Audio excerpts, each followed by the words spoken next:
माणसाला प्रतिष्ठा आणि पद पाहिजे असेल तर गोकर्णाची माळ करायची, ती फुलाची माळ. ज्याला एक उच्च पदावर प्राप्त व्हायचं असेल त्यांनी काय करायची, गोकर्णाची अशी सुंदर माळ बनवायची आणि देवाला महादेवाला व्हायची.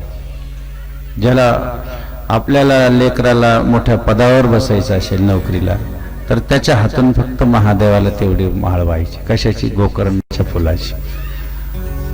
त्याला अपराजिता म्हणतात हिंदीमध्ये, म्हणजे त्याला पराजयच होतो.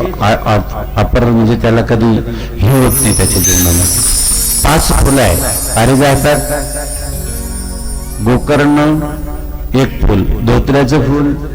समजा एखादा संतानच नाही, अजिबात कितीही सर्व ठिकाणी फिरून आले, शनिवारच्या दिवशी प्रदोष येतोय, प्रदोषच्या दिवशी जर आपण महादेवाला धोत्र्याचं फुल वाहिलं तर महादेव कृपा केल्याशिवाय राहत नाही.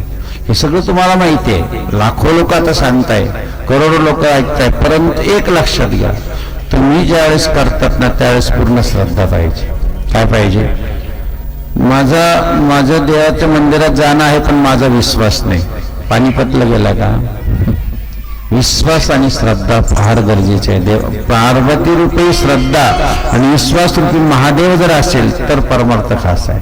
श्रद्धा विश्वास रूपीने चिंतन आहे.